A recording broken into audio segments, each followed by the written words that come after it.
Hello दोस्तों, आज हम आपके लिए लेके आए हैं रेशो को मर्ज करने का रामबाण इलाज कि आप दो या दो से अधिक रेशो को बिना किसी लेंदी कैलकुलेशन या किसी टेबल के बिना आप कैसे सॉल्व करेंगे।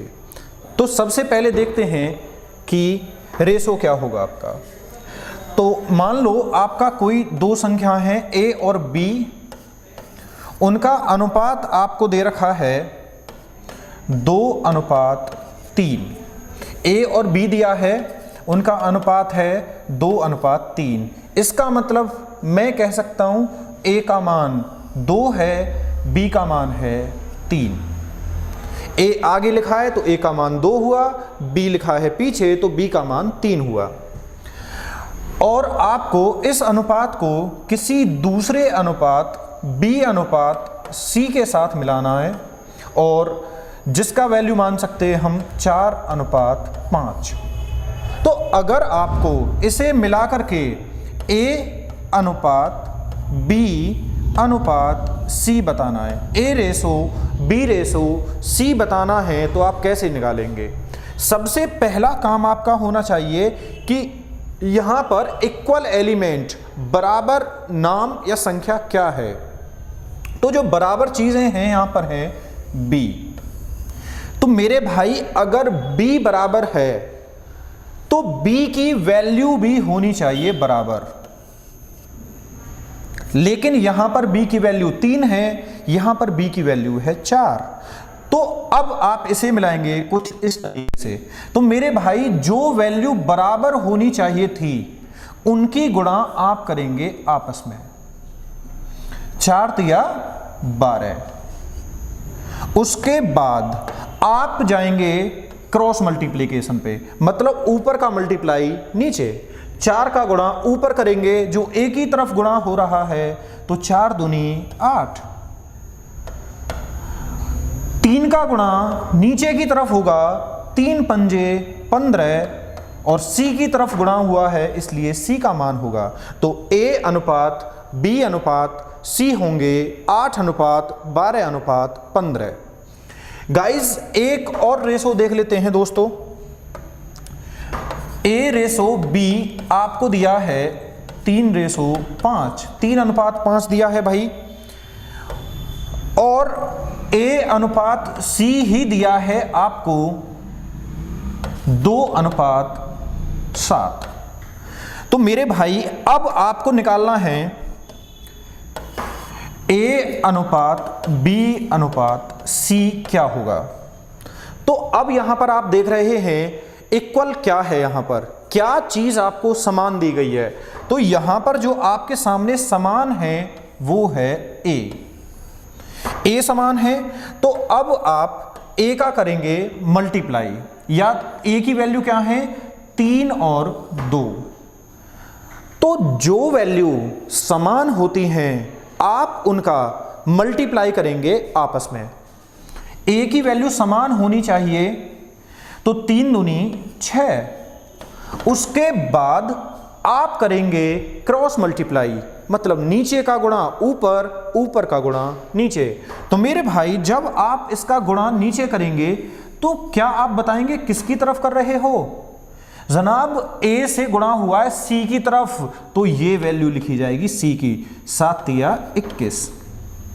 और 2 का गुणा करेंगे ऊपर जो b की तरफ गया है, तो 5 दूनी 10। तो यहां पर a अनुपात b अनुपात c की वैल्यू होगी 6:10:21। एक और रेशो देखते हैं हम।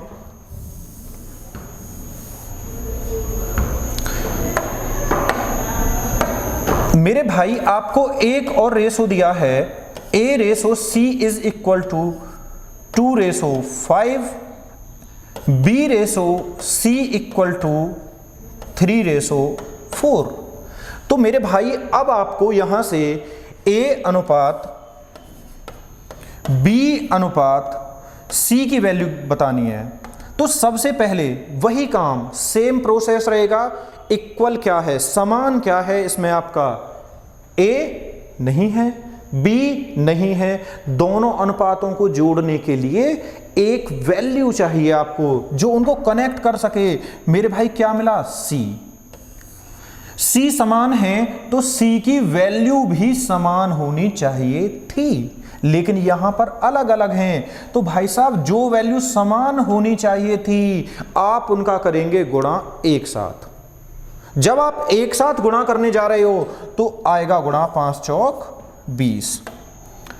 उसके बाद वही प्रोसेस, क्रॉस मल्टीप्लाई, नीचे का गुणा ऊपर, ऊपर का गुणा नीचे। लेकिन वैल्यू कौन सी किसके लिए जाएगी? अगर आप गुणा कर रहे हो एक ही तरफ आपने गुणा की दोस्तों, तो 4 दूनी आया 8।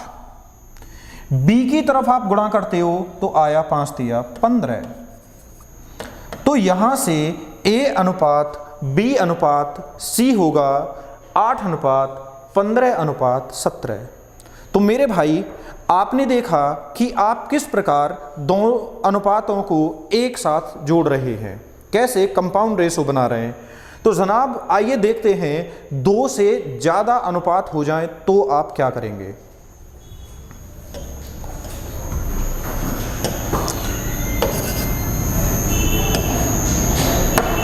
आपके लिए दिया है, मान लो a अनुपात b बराबर 1 अनुपात 2, b अनुपात c बराबर 3 अनुपात 4, c अनुपात d बराबर 5 अनुपात 6। और इस बार आपको निकालना है a अनुपात b अनुपात c अनुपात d।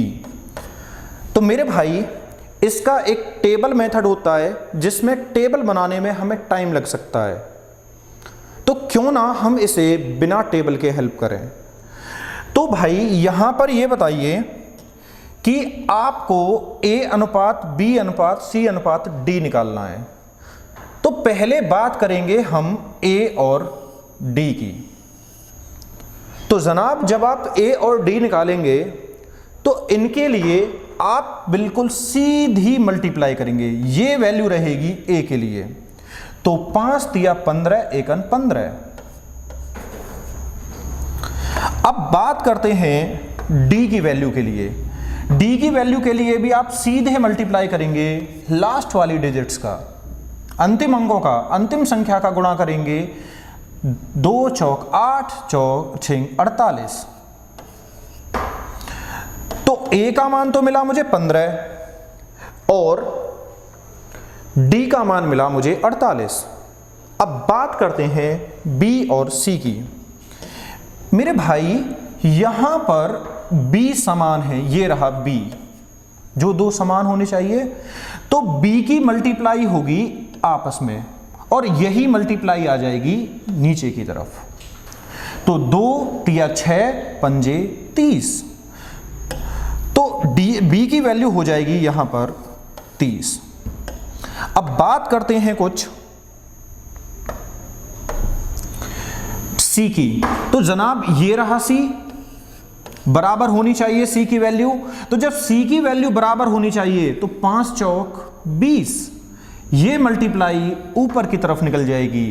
5 चौक 20 दूनी 40, यानी c की वैल्यू रह जाएगी आपकी 15 40। और a अनुपात b अनुपात c अनुपात d हो जाएगा आपका 15 अनुपात 30 अनुपात 40 अनुपात 48। अगर कुछ कट जाता है तो काट देंगे बाद में, लेकिन अब ये एक्चुअल रेशो रहेगा आपका। तो आई होप गाइस आप इस बात को समझ गए होंगे कि किस प्रकार आप 2 या 2 से अधिक अनुपात को मर्ज करना है। तो क्या आप इस बात को समझ पाए? मेरे भाई एक और एग्जांपल लेते हैं इसके लिए।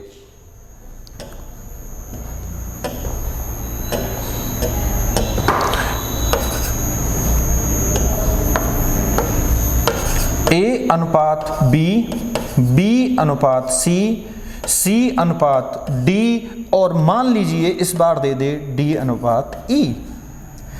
4 अनुपातों को कैसे मर्ज करोगे आप? तरीका वही है, सेम तरीका। जिस तरीके से हमने 3 को मर्ज किया था इसी तरीके से आप मर्ज करेंगे 4 को।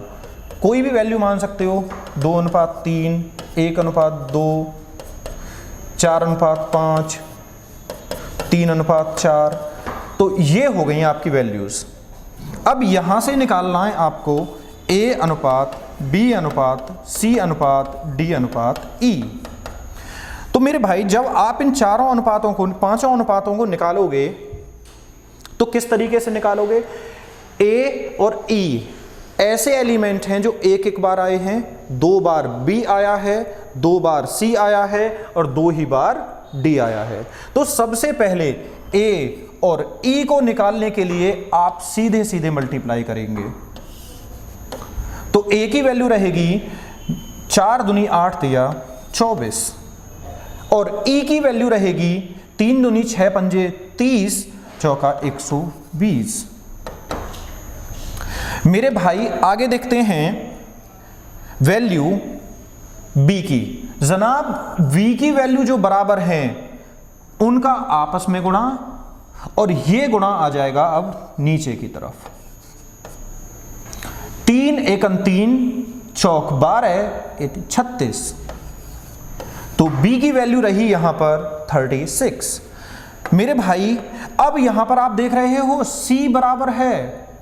अब C कॉमन मिला तो C के लिए ये गुणा ऊपर जाएगी और ये गुणा नीचे आएगी।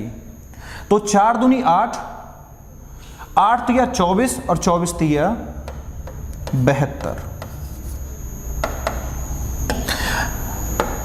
लास्ट है आपका D की वैल्यू। मेरे भाई जब D बराबर है तो इनका गुणा आपस में होगा और ये गुणा जाएगी ऊपर की तरफ। तो 3 पंजे 15 दूनी 30 तिया 90। तो यहां पर A अनुपात B अनुपात C अनुपात D बराबर आया 24 अनुपात 36 अनुपात 72 अनुपात 90 अनुपात 120। लेकिन भाई आप चाहो तो इसे कैंसिल कर सकते हो, काट सकते हो। तो किससे काटें भाई साहब? 6 से काट लीजिए। 6 चौक 24, 6 छिंग 36, 12 बार जाएगा 15 छिक्की 90 और 6 दूनी 12 यानी 20। तो आपका वास्तविक अनुपात रहेगा 4 अनुपात 6 अनुपात 15 अनुपात 12 अनुपात 15 अनुपात 20। तो A अनुपात B अनुपात C अनुपात D अनुपात E बराबर जो आया 4 6 12 15 20। तो गाइस इसी तरीके से आप चाहो तो कितने भी अनुपात को बिना किसी टेबल के मर्ज कर सकते हो। तो आई होप गाइस आप समझ गए होंगे। मिलते हैं इसी तरीके से एक नेक्स्ट वीडियो, शॉर्ट वीडियो के साथ। All the best guys.